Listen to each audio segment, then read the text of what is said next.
Wajah kita berbeda. 8 miliar penduduk bumi hari ini tidak ada yang sama wajahnya.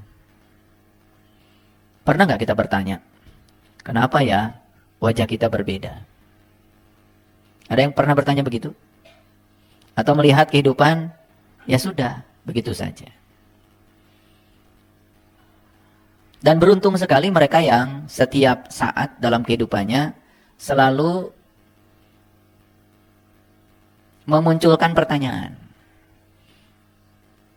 Dan siapa yang mengalirkan pertanyaan pada dirinya, maka dia juga akan dialiri jawaban. Jadi yang tidak pernah bertanya, tentu saja tidak akan diberi pengetahuan baru. Makanya pertanyaan itu menjadi awal dari suatu pengetahuan. Dan itu salah satunya yang telah mendesak diri saya untuk melakukan pencarian yang gigih. Karena di sini tuh pertanyaan tidak bisa dibendung. Salah satu pertanyaan yang muncul di diri saya sejak dari kecil adalah, kenapa wajah kita berbeda? Jadi saya 11 bersaudara saja, tidak ada yang sama. Bayangkan kalau wajah kita semuanya juga sama, betapa sulitnya kita hidup. Betul nggak? Wajah kita sama semua. Ketika habis difoto, bingung. Cari saya yang mana? Karena wajahnya sama. Jadi oleh karena itu maka bukan sekedar wajah berbeda itu supaya kita gampang dikenali. Tetapi pertanyaan yang lebih dasar lagi, sebetulnya siapa yang telah menciptakan wajah kita berbeda? Dan selama ini jawaban standarnya, ya, yang paling gampangnya kan Allah. Lalu kalau Allah menciptakan wajah berbeda, kemudian kan berbeda itu macam-macam. Ada yang hidungnya pesek, ada yang hidungnya mancung, ada yang matanya sipit, ya toh? Ya, ada yang giginya rapi, ada yang giginya ya tidak rapi. Terus pertanyaan berikutnya, apa berani kita menyatakan Allah itu kemudian semena-mena, semau-maunya beliau saja menciptakan wajah berbeda? Berani nggak mengatakan begitu sama Allah? Mulai tidak berani kan? Takut nggak sopan kan? Itu pertanyaan itu terus muncul. Dan saya untuk bisa menjawab kenapa wajah setiap orang itu berbeda, itu perlu belajar belasan tahun. Hanya untuk satu pertanyaan loh. Makanya saya juga mau menyampaikan jawabannya juga sayang. Kan saya nyarinya belasan tahun. Jadi kalau saya berikan langsung gitu, kan sayang. Tapi kalau nggak diberikan juga kasihan gitu ya. Terutama mereka yang tidak pernah bertanya. Ternyata yang menciptakan wajah kita berbeda itu adalah jiwa kita sendiri. Dan jiwa ini akan datang ke dunia ini dengan tubuh yang pas, dengan tanggung jawab yang akan diselesaikan oleh jiwa itu sendiri. Bahkan dilahirkan dari ayah yang ini, ibu yang ini, kakaknya yang ini, adiknya yang ini, calon pasangan hidupnya yang ini. Itu sudah pasti. Dan itu yang kemudian dalam bahasa agama sering disebut dengan takdir. Nah, dalam bahasa sains, takdir itu apa? Sebenarnya takdir itu adalah kumpulan data-data yang melekat dalam jiwa kita yang harus dipertanggungjawabkan dalam kehidupan kita. Jadi kita itu datang ke sini itu sudah membawa data. Dan hebatnya, data yang kita bawa itu bersesuaian dengan tempat di mana kita lahir. Ada nggak yang memilih ingin lahir di Cianjur? Saya sendiri tidak pernah memilih ingin lahir di Garut. Ada nggak yang hari ini menyesali kenapa ibu sayang itu? Ada nggak yang menyesali kenapa ayah sayang itu? Kenapa ayah saya bukan konglomerat yang itu? Kok ayah saya yang ini? Pernah nggak ada pertanyaan itu? Kalau ada pertanyaan itu, bagus itu. Kembangkan terus, nanti akan ketemu jawabannya. Dan ternyata, temuan saya. Jiwa ini datang ke dunia ini, akan bersesuaian dengan tanggung jawab yang akan ditanggung oleh dia. Dan jiwa ini, sudah disediakan berbagai macam kebutuhan bagi perkembangan jiwa itu sendiri. Percaya nggak kalau jiwa itu dulunya suci? Percaya nggak kalau jiwa dulunya gagah? Percaya nggak kalau jiwa dulunya indah? Percaya nggak kalau jiwa dulunya luas? Percaya nggak kalau jiwa dulunya lembut? Yang itu kemudian termanifestasi ya dalam kata-kata yang sering disebut dengan nama-nama yang baik, yang sering disebut dengan Asmaul Husna. Percaya nggak kalau jiwa itu awalnya penyayang? Percaya? Percaya nggak kalau jiwa itu asalnya pengasih? Percaya? Oke. Nah sekarang, kenapa jiwa itu kemudian kehilangan sifat-sifat aslinya? Dan untuk mengembalikan sifat asli jiwa, maka jiwa itu akan ditumbuhkan di lingkungan, di mana lingkungan itu, kalau diterima seutuhnya oleh jiwa, akan membuat jiwa kembali kepada identitas aslinya. Jadi kalau jiwa ini sekarang, ya, menjadi jiwa yang keras, maka jiwa ini akan ditumbuhkan dalam lingkungan yang akan membuat kekerasan jiwa itu sembuh sehingga jiwa menjadi lembut. Kira-kira jiwa yang keras ini akan berhadapan dengan jiwa yang lembut atau lebih keras?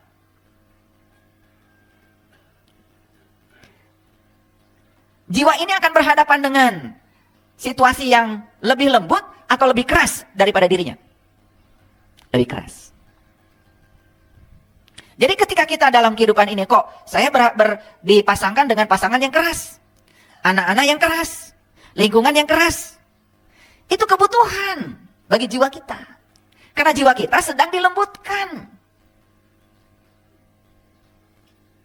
Kenapa ya saya kok di lingkungan saya banyak sekali orang-orang yang membenci saya? Karena itu kebutuhan bagi jiwa. Si jiwa ini ya sedang ditumbuhkan cinta kasihnya. Karena hanya bisa tumbuh cinta kasihnya lewat orang-orang yang membenci dia. Karena kalau dia itu menyayangi orang-orang yang sayang pada dia, nggak tumbuh. Tumbuhnya jiwa itu justru ketika dia dihadapkan pada situasi yang berlawanan. Untuk meningkatkan dan mengembalikan jiwa ke fitrahnya. Karena jiwanya tidak sabar, maka dihadapkan dengan orang-orang yang tidak sabar. Supaya apa? Supaya jiwa ini menjadi sabar kembali, maka dikembalikan. Itulah yang di Quran dikatakan, segala kebutuhan tentang dirimu sudah aku sediakan. Nah, muncul masalah baru. Masalahnya apa? Semua yang sudah disediakan untuk pertumbuhan jiwa ini oleh jiwa tidak diterima seutuhnya. Malah oleh jiwa ditolak mentah-mentah. Itu yang menyebabkan jiwa tidak naik kelas.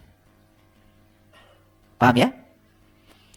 Kan sudah saya ulang-ulang, belajar sabar harus sama orang yang tidak sabar. Belajar baik harus sama orang yang tidak baik. Betul nggak? Ya. Jadi untuk mengembalikan jiwa ke fitrahnya itu ternyata harus dihadapkan pada situasi yang berlawanan. Ketika seseorang itu penakut, maka dia untuk menjadi pemberani harus dihadapkan pada situasi yang selalu menakutkan. Sampai suatu saat dia menjadi seorang pemberani. Apa sih berani itu? Kan berani itu melampaui rasa takut. Dan untuk melampaui rasa takut harus ada situasi yang menakutkan. Kalau dia bisa melampaui rasa takutnya, maka dia jadi pemberani. Percaya nggak kalau jiwa dulunya pemberani? Kenapa sekarang jiwa jadi penakut? Berarti jiwa perlu apa? Perlu situasi yang lebih menakutkan lagi sampai dia bisa melewati situasi itu dan dia akan jadi pemberani. Jadi semua yang sedang dihadapi oleh kita saat ini di kehidupan ini, percaya sama saya, itu semua kebutuhan jiwa kita. Cuman banyak orang yang tidak sadar kalau itu adalah kebutuhan bagi jiwa. Makanya yang terjadi, karena kita tidak bisa menerima itu sebagai kebutuhan bagi perkembangan jiwa, maka kita menolaknya mentah-mentah. Apa yang terjadi? Jiwa tidak naik kelas.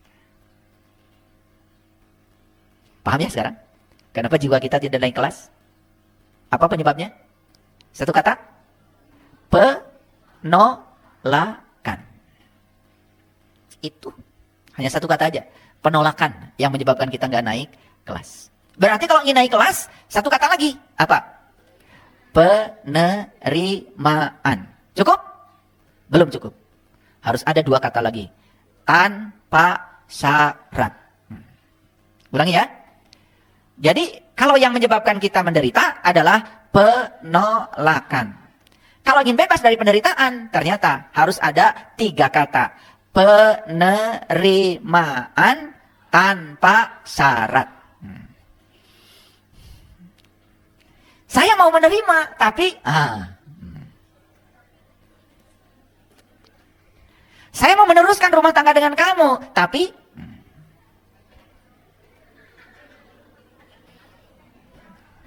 jadi harus penerimaan tanpa syarat. Itu yang disebut dengan sabar. Jadi sabar itu hanya akan terjadi kalau sudah sadar. Kenapa banyak orang yang tidak sabar? Karena dia belum sadar. Jadi sebetulnya sabar itu baru bisa dicapai kalau sudah sadar. Kapan seseorang bisa sadar? Kalau sudah eling. Kapan dia eling? Kalau sudah bangkit. Bangkit dari apa? Bangkit dari ketidaksadarannya. Maka dia harus dibangkitkan dulu dalam kehidupan ini dari ketidaksadarannya, baru jadi orang sadar, baru menjadi sabar. Paham sampai di sini? Oke. Tahu nggak cara memuliakan jiwa? Sudah tahu?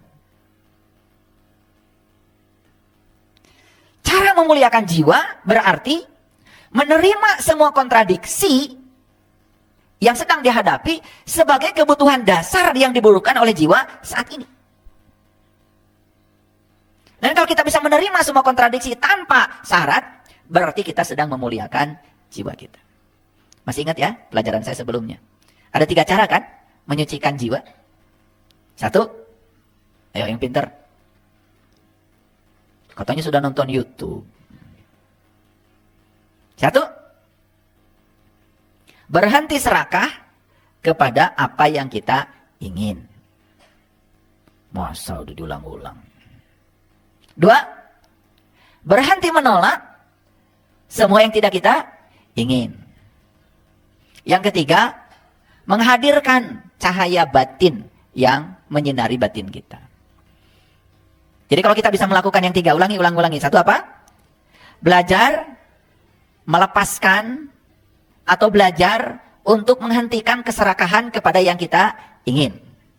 Udah bisa nggak belum? Kalau belum bisa, berarti jiwa kita tidak akan pernah bersih.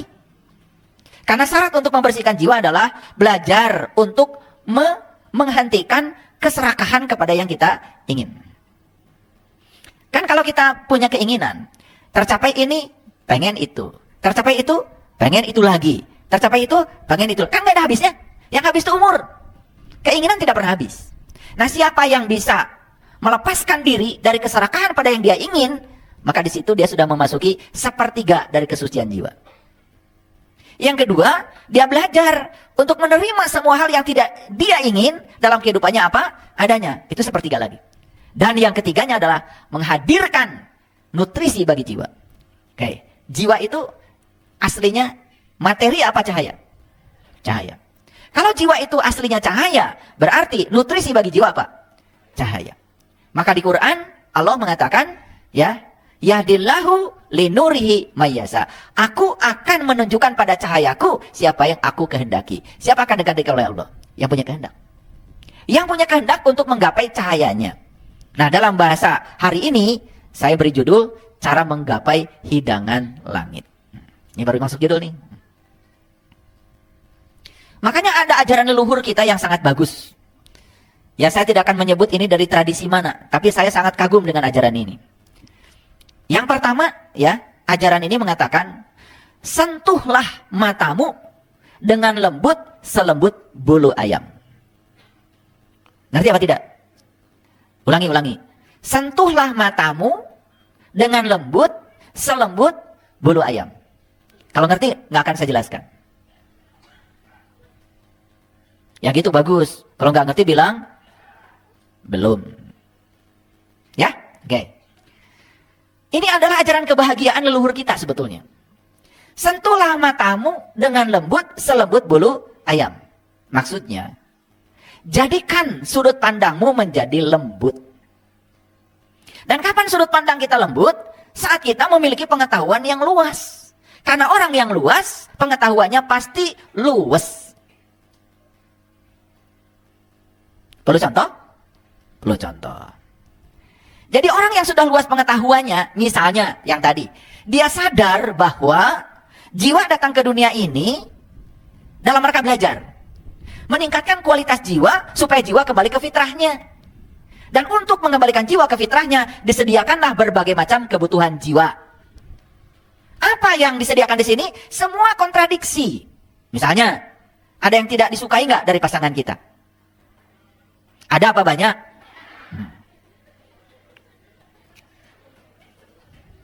Nah, yang tidak disukai di pasangan kita itu, sebetulnya itu adalah kebutuhan bagi jiwa. Memang jiwa kita di kehidupan yang sekarang butuh itu. Butuh ketidaksabaran, butuh kekerasan. Kenapa? Karena jiwa ini sedang dinaikkan untuk menjadi sabar dan lembut. Kalau kita punya sudut pandang seperti itu terhadap kehidupan, lembut nggak kehidupan kita? Karena semua neraka yang dibangun oleh kita berasal dari kesalahan memandang sesuatu. Jadi yang disebut dengan neraka itu sebetulnya aslinya adalah gagal melihat sesuatu dengan sudut pandang yang positif. Orang yang selalu negatif pikirannya, jangankan yang negatif, yang positif pun bagi dia akan menjadi negatif. Clear sampai sini? Oke, jadi apa pesan pertama? Sentuhlah matamu dengan lembut, selembut bulu ayam. Coba, pernah nggak melihat orang yang tatapan matanya itu lembut? Belum bicara saja, dia sudah surti. Ngerti kebutuhan kita. Pernah nggak lihat itu? Pernah ya? Seneng nggak lihat ketemu orang seperti itu? Dedein. Betul nggak? Satu lagi, pernah nggak melihat orang yang matanya itu penuh curiga? Pernah nggak? Nah, yang penuh curiga ini karena dia itu sudut pandangnya terhadap orang jelek. Dan menganggap semua orang itu berbahaya bagi dirinya. Padahal yang paling berbahaya bagi dirinya adalah dirinya sendiri. Sehingga sudut pandangnya itu tidak lembut. Jadi sebetulnya pepatah yang pertama ini kalau diimplementasikan dalam hidup luar biasa. Karena orang yang bisa memandang segala sesuatu dengan lembut, maka disitulah sumber berkah akan mengalir. Coba, orang yang penuh curiga, diajak bisnis, langsung, bawa-bawa rek nipu ke saya. Bisa nggak dia punya perusahaan? Nggak akan punya. Diajak dagang, hoream, sieun rugi. Bakal jadi pedagang yang sukses nggak? Nggak. Diajak ngaji, bisnis sesat. Coba. Nah, orang yang sudut pandangnya seperti itu, ajakan apapun pada dia tidak akan membuat dia jadi berubah. Jadi sentuhlah matamu dengan lembut selembut bulu ayam, artinya perbaiki sudut pandangmu selembut-lembutnya sampai kau tidak lagi melihat di luar dirimu ada yang berbahaya. Karena yang berbahaya itu justru penolakan kita sendiri. Ya. Hari ini saya dapat pelajaran banyak. Pagi-pagi saya sudah dijemput oleh sahabat kita ke suatu tempat di sana yang bisa mengubah sampah jadi emas. Bagaimana rongsokan diubah menjadi emas? Tentu saja bukan rongsokan dicetak jadi emas. Rongsokannya diolah jadi uang. Uangnya bisa beli emas. Itu. Ya dah? Tepuk tangan dulu dong.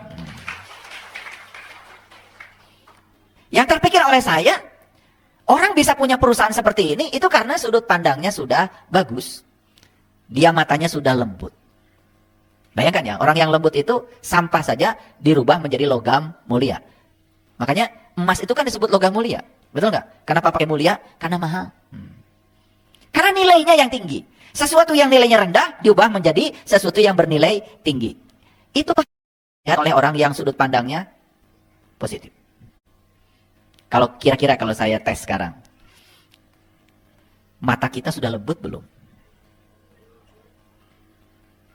Sebenarnya saya malas nanya ini. Malas, ya. Karena saya udah tahu sebetulnya. Cuma saya ingin tahu kejujurannya aja. Nah, lihat saya. Sesuatu yang lembut itu cirinya sederhana. Tidak bisa dilukai.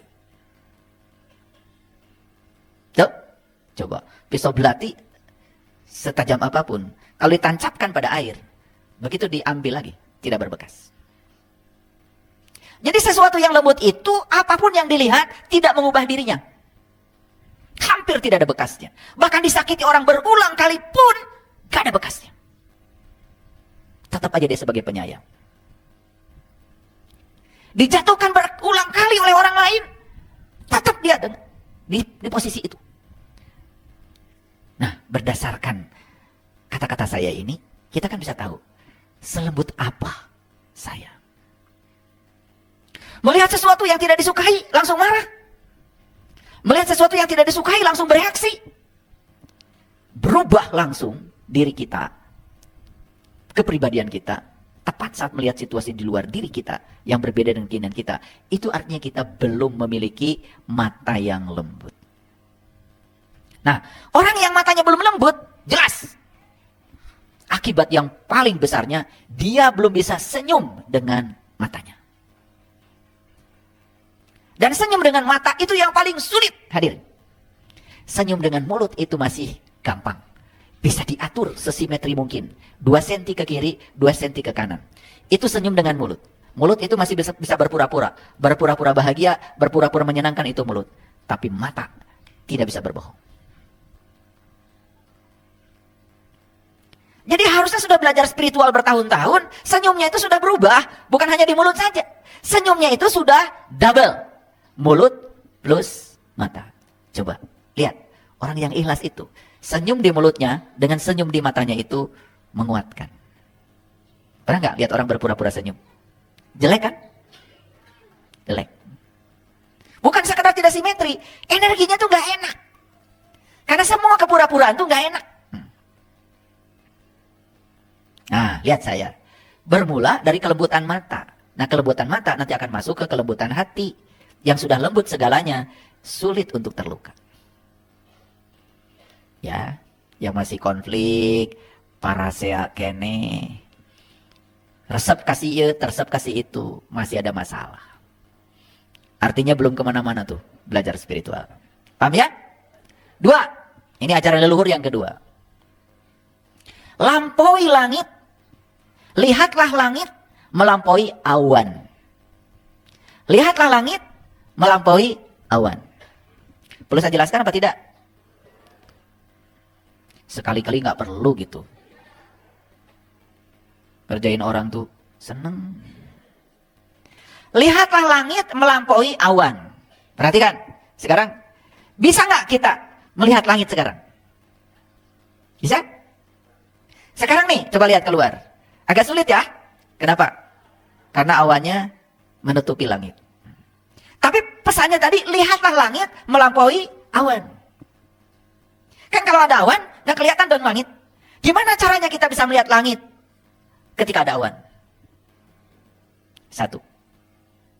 Sadar bahwa yang sedang saya lihat ini bukan langit, awan. Langit ada di belakang awan. Sukses gak melihat langit? Sukses. Bukan secara fisik begini. Sudut pandang kita yang diubah. Yang saya lihat sekarang bukan langit. Yang saya lihat sekarang adalah awan. Langit ada di belakang awan. Awan cuma 2. Ada awan putih, ada awan yang hitam. Tapi langit cuma 1. Langit biru. Betul nggak?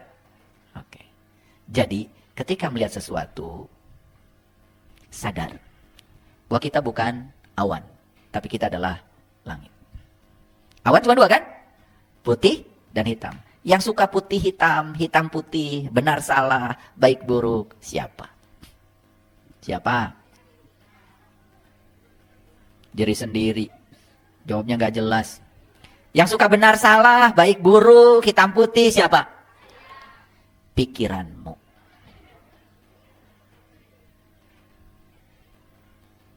Kabut, sengajakah engkau mewakili pikiranku? Jadi kabut itu adalah gambaran tentang pikiran. Makanya kabut cuma dua. Kalau nggak putih, hitam. Itu kabut. Jadi kabut itu sebetulnya gambaran dari pikiran. Kan pikiran kita yang suka hitam putih, benar salah, baik buruk. Kalau kita bisa melampaui dualitas itu, berarti kita sudah bertemu dengan diri sejati kita. Itulah kita sudah sampai ke langit. Dan kita sudah melampaui awan-awan. Kira-kira sudah melampaui belum?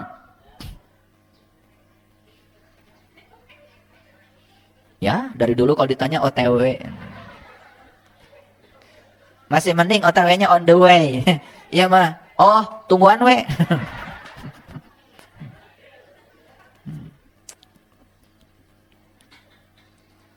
Makanya kita nggak maju-maju, ya, belajar nggak maju-maju, karena kita belajar tidak fokus.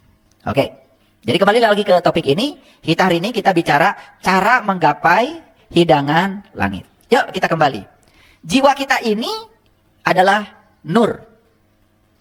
Tubuh kita ini adalah material, materi. Tubuh kita ini tersusun oleh material yang berasal dari bumi. Betul? Makanya tubuh ini dengan bumi kita yang diinjak-injak ini sama. Unsur-unsur pembentuknya sama. Unsur yang membentuk bumi dengan unsur yang membentuk tubuh ini sama. Unsur yang membentuk tubuh saya dengan unsur yang membentuk daun yang ada di sana itu sama. Karena ini materi, maka kebutuhannya juga cuma materi. Nah, sekarang jiwa kita itu adalah nur. Jiwa kita adalah cahaya. Otomatis jiwa kita makanannya bukan materi. Jadi jiwa kita makanannya apa? Cahaya. Makanya ya, jiwa ini harus bisa cara menggapai cahaya. Makanya cahaya yang digapai jiwa sering disebut dengan hidangan dari langit. Makanya ada satu doa di Quran. Bagus sekali doanya. Ini doanya. Ya, kelihatan dari belakang? Ini doa. Ya. Jadi doanya adalah, ya Tuhan kami, turunkanlah kiranya kepada kami suatu hidangan dari langit yang akan menjadi hari raya bagi kami, yaitu orang-orang yang bersama kami dan orang-orang yang datang sesudah kami, dan menjadi tanda bagi kami, ya, tanda bagi kekuasaan Engkau. Berilah rezeki, beri rezekilah kami dan Engkaulah pemberi rezeki yang paling utama. Jadi kalau menurut ayat ini, rezeki itu ada dua. Ada rezeki lahir, rezeki batin. Nah, sekarang timbul lagi pertanyaan. Rezeki mana yang selama ini kita upayakan habis-habisan? Rezeki lahir apa batin? Nah, rezeki lahir, ngaku. Nah, rezeki lahir buat siapa? Buat tubuh, hanya buat lahir. Ya. Nah, kita lupa bahwa diri kita itu bukan hanya tubuh, tapi dalam diri kita ada yang namanya jiwa. Jiwa ini ya makanannya bukan rezeki lahir, tapi jiwa ini makanannya adalah rezeki batin. Nah, rezeki batin wujudnya adalah cahaya. Maka Allah mengatakan Allahu nurun. Allah adalah cahaya. Allah yang mengatakan gitu di Quran surat An-Nur ayat 35. Jadi rezeki batin kita yang paling utama adalah Allah itu sendiri. Makanya orang-orang yang sudah tahu dan kenal kepada Allah, dia sudah mencapai puncaknya rezeki. Jadi puncaknya rezeki bukan seberapa banyak rezeki material yang kita kumpulkan. Itu baru rezeki yang bersifat lahir. Dan itu rezeki tidak akan kita bawa. Malah justru rezeki itu akan kita bawa yang dibagikan oleh kita. Tapi rezeki batin itu yang akan dibawa. Kan itu akan menjadi jalan pulang kita. Pertanyaannya, seberapa serius kita mencari rezeki batin? Seberapa serius? Itu masalah kita. Kalau untuk urusan uang, hujanan, papanasan, betul nggak? Sehebat apapun bahaya yang dihadapi, kalau untuk rezeki lahir, wah luar biasa. Tapi untuk rezeki batin, ya, masa saya sangat kagum ya. Ada orang dari Kanada datang ke Bandung, saya tanya, apa tujuan Anda dari Kanada ke Bandung? Hanya satu, saya ingin tahu jati diri saya, hanya itu saja. Ada agenda lain nggak Anda di Bandung? Misalkan mau jalan-jalan, mau shopping? Nggak. Kami lebih bagus tidur di hotel saja. Jadi nggak kemana-mana itu sampai sekarang. Bayangkan ya, saya mau bertanya. Kalau Bapak Ibu tinggal di Kanada nih. Tahu Kanada? Oh iya, saya salah ternyata saya ngomongnya. Iya. Kanada itu di belahan benua lain. Ya. Di Amerika.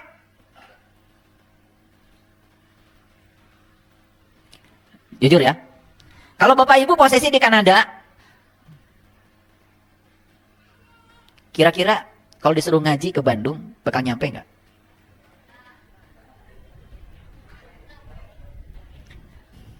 Ini pertanyaan nggak perlu dijawab. Sebetulnya maksud saya, kalau saya di posisi mereka, kan harus mengeluarkan uang, harus naik pesawat. Di angkasanya bukan sebentar itu, 18 jam sampai 24 jam. Belum lagi transitnya beberapa kali, betul? Tapi karena dia tahu betapa berharganya namanya rezeki batin itu.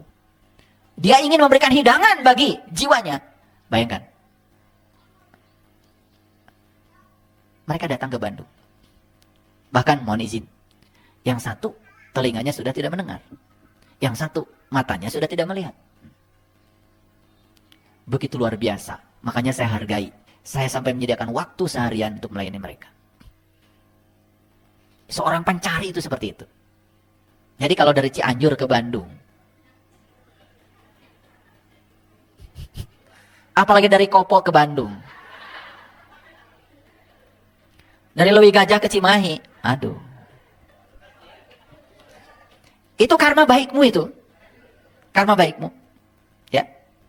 Mencari sesuatu yang luar biasa, jaraknya pendek, itu karma baik. Tapi sebegitu besarnya karma baik kita, ternyata tidak banyak juga orang yang tergerak untuk mengambil hidangan ini. Luar biasa. Jadi kembali lagi. Hidangan ada dua ya. Hidangan lahir, itu yang kita upayakan setiap saat, setiap hari. Yang kedua hidangan batin. Berapa banyak di semesta ini orang yang peduli bahwa dalam dirinya ada jiwa yang memerlukan hidangan batin. Yang memerlukan al-ma'idah dari langit ruhaninya. Makanya ini doa dilantunkan pertama kali oleh Nabi Isa alaihissalam. Allahumma rabbana anzil alaina ma'idatan minas samai takuluna id. Ya Allah, turunkan hidangan dari langitmu. Yang turunnya hidangan itu merupakan hari